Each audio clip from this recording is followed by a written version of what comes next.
నిజం తెలిసిన వాళ్ళు నీచ్ కమిన్ కుత్తేగాళ్ళు హల్వాగాళ్ళు అని తెలిసిన చచ్చిపోతున్న సమయంలో కొంచెమైనా సాయం చేయాలని ఒక మానవత్వంతోనే భారత్ మరోసారి పాకిస్తాన్కి ఒక చిన్న సహాయం చేసి మానవత్వాన్ని చాటుకుంది. శత్రు దేశమైన పాకిస్తాన్కి భారత్ సాయం చేసింది. పాకిస్తాన్కి సంబంధించిన విమానాలు భారత గగనతలంపై ఎగిరేందుకు అన్ని రకాలుగా కంప్లీట్గా క్లోజ్ చేసిన భారత్ నిన్న ఒకసారి పర్మిషన్ ఇచ్చిందట. వరదల్లో మునిగిపోయినటువంటి శ్రీలంకకు నిత్యావసరాలు తీసుకువెళ్లేందుకు పాకిస్తాన్ కూడా ముందుకు రావడంతో రిక్వెస్ట్ చేశారట. మీ గగనతలాన్ని వాడుకుంటా మేము కూడా శ్రీలంకకి కొంత సహాయం చేస్తామని అంటే సరేలే వాళ్ళు చేస్తున్న సహాయమే కదన్నట్టుగా ఒక్కసారి పర్మిషన్ ఇచ్చారు. నిన్న పాకిస్తాన్కి సంబంధించిన ఒక విమానం భారత గగనతలంపై నుంచి శ్రీలంకకు వెళ్ళింది. శ్రీలంకలో దిత్వా తుఫాను ప్రభావంతో అక్కడ ఎటువంటి అల్లకల్లోలమైన పరిస్థితులను చూసాం. సో అక్కడ ఉన్నటువంటి సిచ్యువేషన్కి భారత్ ఆల్రెడీ ఆపరేషన్ ఒక ప్రత్యేకమైనటువంటి సహాయార్థం చేపట్టింది.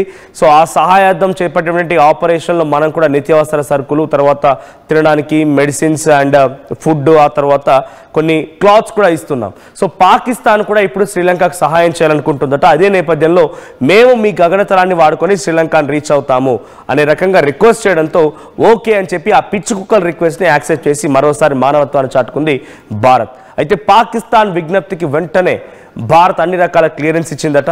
తమ విమానాలకు పర్మిషన్ ఇవ్వలేదంటూ పాకిస్తాన్ మీడియాలో వస్తున్నటువంటి వార్తల్ని కూడా భారత్ ఖండించింది. అరే వెదవల్లారా, మీకు ఇచ్చాము, వెళ్ళారు, అక్కడ సహాయం చేయడానికి అన్ని రకాలుగా మీరు కూడా ముందుకు వెళ్ళారు, సో మేము కూడా మీకు పర్మిషన్ ఇచ్చాము, మళ్ళీ వెళ్ళి తప్పుడు ప్రచారాలే. అందుకే కుక్క తోక వంకర, అది ఎంత గుండు గట్టి వదిలేసినా అది మళ్ళీ ఆ బరువున్నంతసేపే చక్కగా ఉంటుంది, కానీ ఆ తర్వాత మళ్ళీ వంకర అవడం ఖాయం కదా. సో ఇప్పుడు పాకిస్తాన్ బుద్ధి కూడా కుక్కతోక లాంటిదే, కుక్కతోక వంకర. ఇటు ఆల్రెడీ పర్మిషన్ అడిగారు, పర్మిషన్ ఇచ్చాము, వాళ్ళు వెళ్ళారు, శ్రీలంకలో వాళ్ళకి సంబంధించి సహాయం చేశారు, మళ్ళీ ఆ తర్వాత అక్కడికి వెళ్ళిపోయి పాకిస్తాన్ మీడియాలో ఏం చెప్తున్నారంటే మాకు భారత్ పర్మిషన్ ఇవ్వలేదు, మాకు భారత్ పర్మిషన్ ఇవ్వలేదు అని చెప్పి వాళ్ళు మళ్ళీ అక్కడ మొరబెట్టుకుంటున్నారంట, పిచ్చి వ్యాఖ్యలు చేస్తున్నారట. సో దీన్ని కూడా భారత్ ఖండించింది. పహల్గామ్ ఉగ్రదాడి ఘటన తర్వాత పాకిస్తాన్ విమానాలకి మా గగనతలంపై నుంచి అవకాశం లేదు నిజం, కానీ నిన్న శ్రీలంకకి మీరు వెళ్ళి సహాయం చేస్తామంటే మీకు పర్మిషన్ ఇచ్చాం, శ్రీలంకకి మీరు వెళ్ళడానికి మా గగనతలంని ఉపయోగించుకోవడం కోసం అన్ని రకాల అనుమతులు ఇచ్చాం, మళ్ళీ వెళ్ళి తప్పుడు ప్రచారాలు చేస్తారా అంటూ కూడా కొంత ఆగ్రహం వెలగక్కింది భారత్. సో ప్రస్తుతం ఆ పిచ్చి కుక్కల వ్యాఖ్యల్ని కూడా భారత్ మళ్ళీ కొట్టిపారేసింది. పహల్గామ్ ఉగ్రదాడి ఘటన బహుశా ఏప్రిల్ 22, సో ఆ రోజు జరిగినటువంటి ఘటనలో ఎంతటి స్థాయిలో మన భారతీయులు వీరమరణం పొందారో చూసాం. వారంతా కూడా ఉగ్రవాదుల యొక్క తూటాలకు బలైపోయిన వారు.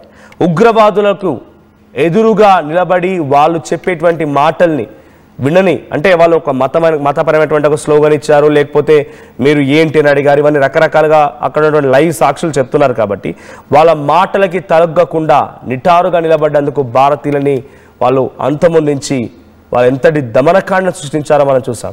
సో ఆ తర్వాత జరిగింది ఆపరేషన్ సింధూర్. ఆపరేషన్ సింధూర్ ద్వారా మే 7 ఎటువంటి ఒక ఇండిజినియస్ వెపన్స్తో భారత్ పాకిస్తాన్ని అట్టుడికిచ్చిందో కూడా చూసాం. పాకిస్తాన్లో ఉన్నటువంటి టెర్రర్ క్యాంప్స్ని కుప్పకూల్చాం. 9 టెర్రర్ క్యాంప్స్ 9 ఉగ్రమూకలని మొత్తాన్ని కూడా నిలమట్టం చేశాం. ఆ తర్వాత మరుసటి రోజున మళ్ళీ 13 ఎయిర్ బేసెస్ని, దాంట్లో కీలకమైన ఎయిర్ బేస్ నూర్ఖాన్ ఎయిర్ బేస్ని కూడా కుప్పగూల్ చేశాం. సుమారుగా 2-3 రోజుల పాటుగా జరిగినటువంటి యుద్ధంలో పాకిస్తాన్ మొత్తం కంప్లీట్గా కొలాప్స్ అయిపోయింది. పాకిస్తాన్ ఏం చేయలేక దద్దమ్మలాగా, చవటలాగా, ఒక హల్వాలాగా, నీచ్ కమిన్ కుత్తేలాగా మూలకు ముడుచుకునే కూర్చునే పరిస్థితి వచ్చింది. ఆ తర్వాత వీళ్ళకి కొంత బలుపు వచ్చింది. ఏంటోనంటే ట్రంప్ ఏదో మేమే యుద్ధాన్ని ఆపాలని చెప్పడంతో కొంత బలుపు వచ్చింది. ఆ తర్వాత ట్రంప్ వచ్చి పాకిస్తాన్ దేశస్తులని పవర్ఫుల్ పొలిటీషియన్స్ అనడంతో కొంత బలుపు వచ్చింది. ఇలా బలుపు పెరుగుతూ వెళ్ళిపోయి ఆ వాపును చూసి బలుపు అనుకొని మళ్ళీ భారత్పై అవాకులు చవాకులు పేల్చడం మొదలుపెట్టారు. సో దీంతో ముందుగానే ఈ పహల్గామ్ ఉగ్రదాడి ఘటన 22 ఏప్రిల్న జరిగితే 23వ తేదీన ఎగ్జాక్ట్గా ఆ పాకిస్తాన్కి వెళ్ళేటువంటి సింధు జలాలను మొత్తం నిలిపేశారు. ఒక్క చుక్క నీటిని కూడా కిందికి వదలకుండా నిలిపేశారు. సో ఆ నీళ్లతోని పాకిస్తాన్ ఇప్పటికీ అట్టుడికిపోతోంది. సరే పిచ్చి కుక్కలు వదిలేద్దామని అనుకున్నా కూడా ఇంకా అవాకులు చవాకులు పేల్చడంతో ఏకంగా భారతీయుల రక్తాన్ని దాంట్లో ఏర్లై పారిస్తామన్నాడు బిలావల్ భుట్టో అనేటువంటి అక్కడ దుర్మార్గుడు. బిలావల్ భుట్టో అని చెప్పి అక్కడ మాజీ ప్రధాని కొడుకు వాడొకడు మేము ఏకంగా భారతీయుల రక్తాన్ని సింధు జలాల్లో పారిస్తామన్నాడు. ఆ నీచ్ కమిన్ కుత్తేగాడు మరి ఆ రోజు ఎడబోయింది ఆపరేషన్ సింధూర్లో వాడు ఎక్కడ కనిపించలేదే, ఎందుకో వచ్చి యుద్ధంలో పోరాడలేదు. అడ్డుగా నిలబడలేదు నీ దగ్గర మిసైల్స్ వస్తూ ఉంటే, లేదా బాని సహాయార్థం పంపించడంతో పాటుగా మనం ప్రత్యేకమైనటువంటి ఒక విమానాన్ని, కార్గో విమానాన్నితో సహాయంతో మెడికల్ ఎక్విప్మెంట్స్, తర్వాత ఫుడ్, కొన్ని వాళ్ళకి కావాల్సిన క్లాతింగ్, బేసిక్ ఎమ్యూనిటీస్ని సమకూర్చే ప్రయత్నం చేశాం. సో ఈ నేపథ్యంలో భారత్ నుంచి సహాయం వెళ్ళింది శ్రీలంకకి. అయితే పాకిస్తాన్ దుర్మార్గులు కూడా మేము సైతం సహాయం చేస్తామనడంతో ఒక్కసారి కదా అని చెప్పి వాళ్ళు అడిగిన రిక్వెస్ట్ని యాక్సెప్ట్ చేసి భారత్ నిన్న ఒక విమానాన్ని, పాకిస్తాన్కి సంబంధించిన ఒక విమానాన్ని శ్రీలంక వైపుకు వెళ్ళడానికి మన గగనతలాన్ని ఉపయోగించుకోవడానికి అవకాశం కల్పించింది. కానీ దీన్ని కూడా వక్రీకరించి, దీన్ని కూడా పక్కదారి పట్టించే విధంగా, దీన్ని కూడా తప్పుగా పోర్ట్రే చేసే విధంగా మళ్ళీ పాకిస్తాన్కి వెళ్ళిపోయి పాకిస్తాన్ మీడియా ఎదుట భారత్ మాకు పర్మిషన్ ఇవ్వలేదు, మేము సహాయం చేస్తాం శ్రీలంకకు, మీ గగనతలాలను వినియోగించుకుంటామన్నా కూడా మాకు పర్మిషన్ ఇవ్వలేదు అనేటువంటి మాటని తప్పుడు ప్రచారానికి మళ్ళీ తెరలేపింది ఈ షహబాజ్ షరీఫ్ గారి ప్రభుత్వం. దీంతో భారత్ కూడా ఖండించింది.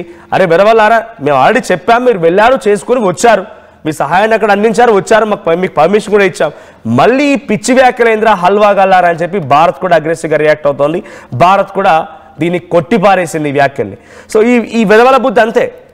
వీడి గతంలో ఖ్వాజా ఆసిఫ్ అంటాడు, వాడు అక్కడ రక్షణ మంత్రి ఏం చెప్తాడంటే, మేము పాశ్చాత్య దేశాలకి సహకరించడం కోసం ఉగ్రవాదాన్ని పెంచి పోషించిన మాట వాస్తవం అని ఒప్పుకొని, మరి ఆ పాశ్చాత్య దేశం ఏంద్రా అంటే అమెరికా, తర్వాత బ్రిటిష్ లాంటి దేశాలకు మేము సహకరించాం కాబట్టి ఉగ్రవాదులు పెంచి పోషించామనేటువంటి మాటని అక్కడి మీడియా సంస్థ ద్వారా ఒప్పుకొని, ఆ తర్వాత మళ్ళీ వాళ్ళు దగ్గరవగానే లేదు పాశ్చాత్య దేశాలు లేవు, మేము ఎవరిని ఉగ్రవాదాలు సహకరించలేదు, అసలు ఉగ్రవాదమే లేదు మా దగ్గర, మేము ఉగ్రవాద దేశం చేత బాధించబడుతున్న వాళ్ళమే, ఆఫ్ఘనిస్తాన్ని ఉగ్రవాదులతో పోల్చి భారతీయులను ఉత్తర భారతదేశం సంబంధించి జమ్మూ ప్రాంతాల్లో కూడా ఉగ్రవాదులు ఉన్నారు, అక్కడ వాళ్ళే అక్కడ యుద్ధం చేస్తారు రకంగా మాట్లాడుతూ, అంటే వాడు మాటలకు అనుగుణంగా నాలుకని మార్చగలిగినటువంటి ఒక వ్యక్తి, డబుల్ టంగడ్ పర్సన్. సో ఎక్కడ ఎటువంటి సందర్భం ఉంటే ఆ రకంగా మార్చగలుగుతాడు. కానీ మనుషులు ఎంత దుర్మార్గంగా అంటే ఒంటిపోయినటువంటి చొక్కాని మార్చంత ఈజీగా మాటలు మార్చేస్తూ ఉంటారు. కానీ ఇది ప్రజల ముందు చాలా నిజంగా సాక్షాత్కారమైంది. ఏంటి ఈ అవలగాల మాటలు అనేది అందరికీ తెలుసు, వీళ్ళు ఈ పిచ్చివేదల మాటలు అందరికీ తెలుసు అన్నట్టుగానే భావిస్తూ ఉంటారు. సో పాకిస్తాన్లో సింధు ప్రావిన్స్ అనేటువంటి ఒక ప్రాంతం ఉంటుంది. సింధు దేశ్ వేరుపాటువాదులు వాళ్ళ వైపు పోరాటం చేస్తున్నారు, ఇంకోవైపుగా బలూచిస్తాన్ వాళ్ళు పోరాటం చేస్తున్నారు, పైన ఖైబర్ పఖ్తుంఖ్వాలో కూడా ఒక వేరుపాటువాదం మొదలైంది. సో ఈ నేపథ్యంలో ఆఫ్ఘనిస్తాన్ వాళ్ళు దాడి చేశారని, ఖైబర్ పఖ్తుంఖ్వాలో 11 మంది ఆర్మీ సైన్యం మరణించారని, అక్కడ పాకిస్తాన్ ఆర్మీ మరణించారని, అంటే ప్రతి దానికి వాళ్ళకి అనుకూలంగా మార్చుకోవడంలో పాకిస్తాన్ అంత నీచ్ కమెంట్ కుత్తగాలు ఎవరు ఉండరు. వాళ్ళంతటా వాళ్ళే బలూచిస్తాన్కి సంబంధించిన వేరుపాటువాదులు వాళ్ళ పోరాటాన్ని కొనసాగిస్తూ జాఫర్ ఎక్స్ప్రెస్ని హైజాక్ చేస్తే దాని వెనుకేదో ఉగ్ర మూకలు ఉన్నాయని, ఆ ఉగ్రవాదాన్ని పెంచి పోషిస్తుంది ఆఫ్ఘనిస్తాన్ అని, దానికి సహకరించింది ఇండియా అని ఇటువంటి వ్యాఖ్యలు చేస్తారు. అంతెందుకు, ఆపరేషన్ సింధూర్ కంటే ముందు పహల్గామ్ ఉగ్రదాడి ఘటనలో కూడా పాకిస్తాన్ ఈ వెరవలు మాట్లాడిన మాట ఏంటంటే, ఆఫ్ఘనిస్తాన్ భారత్ రెండు కూడా కొంత ఫ్రెండ్లీ దేశాలు, సో ఆ ఫ్రెండ్లీ దేశాల మధ్య ఒక అండర్స్టాండింగ్తోనే యుద్ధం జరిగింది, అక్కడ ఆ పహల్గామ్ దాడిలో దాడి చేసిన వారు పాకిస్తాన్ వాళ్ళు కాదు, ఉగ్రవాదులు అంతకంటే కాదు, ఆఫ్ఘనిస్తాన్ సంబంధించి తాలిబాన్లు వెళ్ళి దాడి చేశారు. అంత క్లియర్గా పాకిస్తాన్ వాళ్ళు ఉన్నారు, పాకిస్తాన్ వాళ్ళకి సంబంధించిన మూలాలు ఉన్నాయని చెప్పి అక్కడ పట్టుబడ్డ ఉగ్రవాదులు ఎవరైతే ఫోటో రిజెంబ్లెన్స్ ఉందో వాళ్ళతో చాలా పక్కాగా అక్కడి ముజాహిదీన్ సంబంధించిన సంస్థ కానివ్వండి, లేకుంటే లష్కర్ ఇ తోయిబా, తర్వాత జైష్ ఈ మహమ్మద్, హిజాబుల్ ముజాహిదీన్, ఈ సంస్థలకు సంబంధించిన ఉగ్రవాదులు ఉన్నారని పక్కా ప్రూఫ్తో సహా భారత్ చూపించినా కూడా లేదు వాళ్ళు తాలిబాన్లు అని చెప్పి మాటని దాటవేసే ప్రయత్నం. ప్రతిదీ ఇంతే. ఇది ఒక రకంగా వీడు మనిషి అంటే కూడా నరరూప రాక్షసులు అంటే బెటర్ ఏమో. నరరూప రాక్షసుల కంటే ఇంకా ఏదైనా కొత్త పదం లాంటిది ఉన్నా కూడా మీరు ఏమైనా సజెస్ట్ చేయండి, నేను ఆ పదాన్ని కూడా ఉపయోగిస్తా. సో పాకిస్తాన్ మళ్ళీ మనం చేసేటువంటి సహాయాన్ని కూడా చెప్పుకోలేక మళ్ళీ ప్రపంచ దేశాల ముందు మనల్ని ముద్దాయిగా చేయాలనే ప్రయత్నమే చేస్తోంది. సో ఎప్పుడు చూసినా ఈ వంకర బుద్ధి మార్చుకోలేదు పాకిస్తాన్. సో ప్రజెంట్ పాకిస్తాన్ మళ్ళీ మనం చేసిన సహాయాన్ని తప్పుపట్టి మీడియాలో మరో రకమైనటువంటి ప్రపగండాకి తెరలేపింది. సో మనం సాయం చేశాం, మన గగనతలంపై నుంచి పాకిస్తాన్ విమానాన్ని ఎగరడానికి అవకాశం ఇచ్చాం, శ్రీలంకకి సహాయం చేయడానికి కూడా అవకాశం ఇచ్చాం, కానీ మళ్ళీ వెళ్ళిపోయి మాకు అవకాశం లేదు, సహాయం చేస్తానా చేయనివ్వలేదు అని చెప్పేటువంటి మాటల్ని తప్పుడు ప్రచారాలతో పాకిస్తాన్ మళ్ళీ తెరలేపింది. దీన్ని భారత్ అయితే ఖండించింది. సో భారత్ ఈ వ్యాఖ్యల్ని చాలా తప్పుగా మాట్లాడుతున్నారని చెప్పి ఖండించింది. కానీ ప్రపంచ దేశాలు చూస్తూనే ఉన్నాయి, ఎవరి సపోర్ట్తో, ఎవరి వెన్నుదన్నుతో మీరు దురహంకారంతో రెచ్చిపోతున్నారు అందరూ గమనిస్తూనే ఉన్నారు.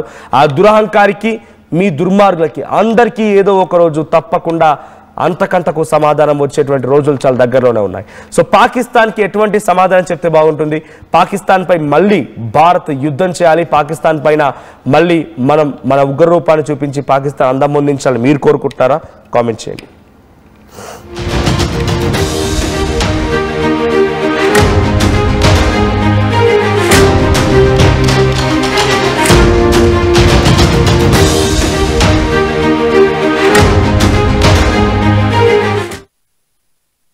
నగల సామ్రాజ్యం పెద్దది, మన వేడుకల్లో నగల పాత్ర పెద్దది, నగల్లో మన సంప్రదాయం అది పెద్దది. అదే విధంగా నగలు కొనేటప్పుడు మీ సేవింగ్స్ కూడా ఇకపై పెద్దగా ఉంటుంది. అన్ని నగల తరుగును ముందు కన్నా ఇంకా తగ్గించాం. ఈ తక్కువ తరుగును చూస్తే వెంటనే నగలు కొనేస్తారు. డైమండ్ జ్యువెలరీ ధరలు కూడా పెద్ద లెవెల్లో తగ్గించాం. ఇకపై అందరూ డైమండ్ జ్యువెలరీ కొనుక్కోవచ్చు. ఏ ఆఫర్లోనూ పక్కదారి పట్టకండి. ఇక్కడికొచ్చి కంపేర్ చేస్తేనే తెలుస్తుంది మీకు ఎంత పెద్దగా డబ్బులు ఆదా అవుతుందో అని. ఈ తరుగు కన్నా ఎక్కువ ఇస్తే మీరు కష్టపడి సంపాదించిన డబ్బు వృధా చేసినట్టే.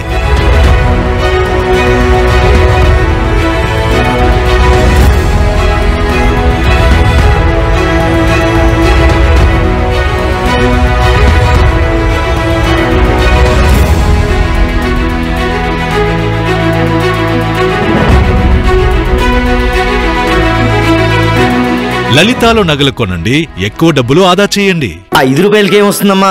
5 రూపాయలకి ఏమొస్తుందా? 5 రూపాయలతో శాస్త్రీ బామ్ కొత్త ప్యాక్ వస్తుంది. జలుబు, తలనొప్పి, ఒళ్ళనొప్పులు అన్నిటికీ రిలీఫ్ ఇస్తుంది. బాస్, శాస్త్రీ బామ్ 5 రూపాయల ప్యాక్ రిలీజ్ అయింది. జీవితంలో స్థిరపడటం అంటే ఏమిటి? సొంత ఇల్లు కలిగి ఉండడమే. ఇల్లు కావాలంటే స్థలం కావాలి. స్థలం ఎలాంటి చోట కొనాలి? తక్కువ పెట్టుబడితో ఎక్కువ అభివృద్ధి అయ్యే ప్రాంతంలో కొనాలి. అలాంటి స్థలం హైటెక్ సిటీ ఓఆర్ఆర్ దగ్గర మిస్ అయ్యాం కదా. ఇప్పుడు త్రిబులార్ దగ్గర మిస్ అవ్వకూడదు. షాద్నగర్ వైపున్న త్రిబులార్కు చేరువలో నూతన వెంచర్ అమేయ నందు అప్రూవ్డ్ ప్లాట్లు అందుబాటులో ఉన్నాయి. ఒక్కసారి సకుటుంబంగా విచ్చేసి సరైన నిర్ణయం తీసుకోండి. స్వర్గసీమ వారి నూతన వెంచర్ అమేయ